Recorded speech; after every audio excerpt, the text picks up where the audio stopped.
Nah, janganlah ketika lagi butuh dirangkul, nggak butuh disingkirin. Itu nggak baik. Namanya habis manis sepah dibuang. Nah, contohnya ini ya, mualaf center Ayah Sofa. Yitzhak, sang Yahudi yang menjelaskan tuntas.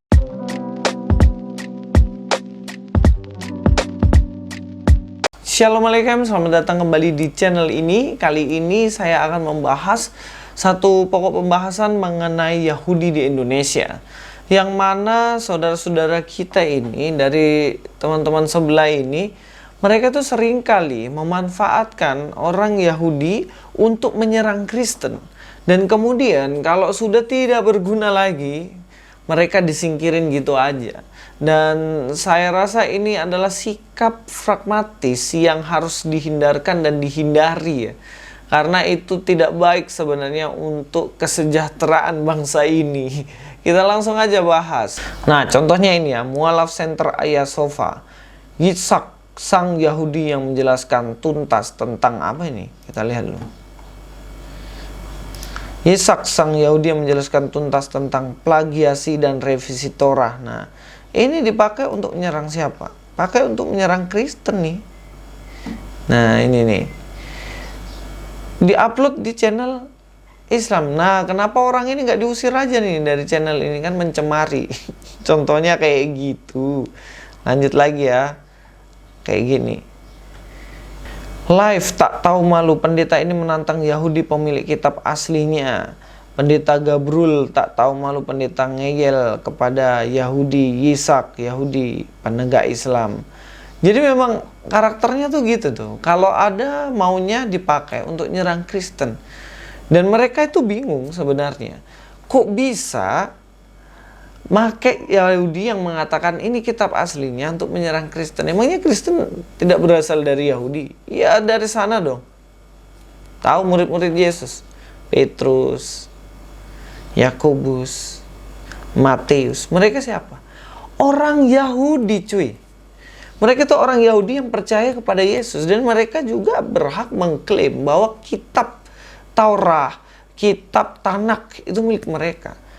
Ya jangan sampai ada orang yang nggak ada hubungannya sama Yahudi, nggak ada keturunan dari siapapun berkaitan dengan kitabnya Yahudi, ujuk-ujuk muncul ngaku dia itu yang meluruskan apa yang menjadi pengajaran di Yahudi dan Kristen. Kan kayak gitu. Nah, janganlah ketika lagi butuh dirangkul, nggak butuh disingkirin. Itu nggak baik. Namanya habis manis sepah dibuang. Nah, memang mungkin kenapa sampai ada respon di Minahasa tentang pelarangan pembukaan, atau bukan pelarangan sih, pendapat yang mengatakan bahwa nggak usah ada museum, sebaiknya museum yang lain tentang Yahudi, karena ternyata ada surat yang menarik yang beredar. Dikatakan ya, dari Kahal Kados Sar Hasyamayim dari Manado, 2 Januari 2022, baru kan nih, bulan lalu gitu. Katakan, sehubungan dengan banyaknya oknum tidak bertanggung jawab mengatasnamakan penganut agama Yahudaisme untuk melakukan debat agama di media sosial, yang di mana hal tersebut mengakibatkan kesalahpahaman dan memberikan dampak negatif bagi kerukunan umat beragama di Indonesia. Dengan ini kami menyampaikan, pertama, Kahal Kados Sar Hasyamayim selalu berkomitmen untuk menjaga kerukunan umat beragama, sehingga kami tidak pernah mendukung sedikit pun kegiatan debat agama dimanapun. Komunitas Yahudi Indonesia adalah bagian dari organisasi lintas agama baik lokal maupun internasional. Sehingga dengan demikian komunitas Yahudi Indonesia sangat fokus memperjuangkan toleransi beragama dan lebih mengutamakan dialog damai. Nah, di pasal pertama ini, statement pertama ini sudah membuktikan dia sebenarnya Yitzhak ini, dia siapa yang nyuruh gitu, debat agama di mana-mana dan ngaku Yahudi, Yudaisme, dan ditunggangi sama teman-teman kita dari sebelah untuk menyerang Kristen. Pak, Bapak itu seharusnya sadarnya bahwa Bapak ini hanya dimanfaatin. Nanti kalau mereka nggak butuh, singkirin gitu. Kita tahu sendiri bagaimana mereka tidak suka dengan Yahudi, seperti yang dikatakan MUI kan. Dan selanjutnya di ayat 2, bukan ayat 2 sih. Poin kedua, oknum yang bersangkutan bukan bagian dari Kahal Kados Syar Hasyamain Indonesia dan atau komunitas Yahudi Indonesia, Israelitis Gemeente Indonesia. Nggak tahu lah, udah. Ini bahasa Jerman mungkin ya, tapi kalau salah bisa koreksi, atau Belanda kali. Yang bersangkutan juga tidak pernah terkonfirmasi sebagai keturunan Yahudi dan penganut agama Yudaisme yang sah dan benar secara halakha. Ternyata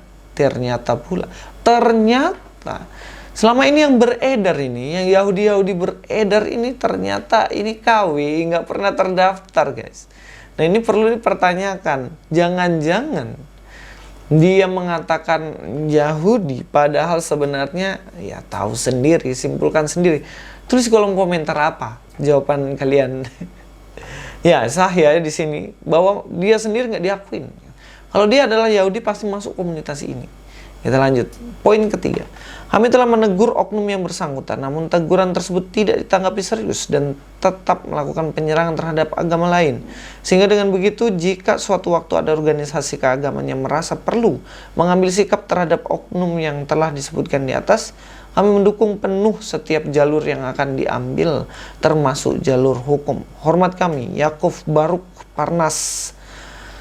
Ya, ini pernyataan resmi ya, yang mengatakan bahwa yang beredar ini selama ini adalah KW. Sebenarnya tugas dari MUI itu kayak gini nih. Jadi buat surat edaran mengatakan bahwa ustadz kami yang menyerang agama lain itu sebenarnya bukan kami yang mengangkat dan tidak sah. Nah, itu kan lebih berguna kan. Jangan begini sudah ketangkap orang ini, kayak Yaya Waloni kan udah ketangkap baru dibilang dia bukan ustadz. Itu namanya telat.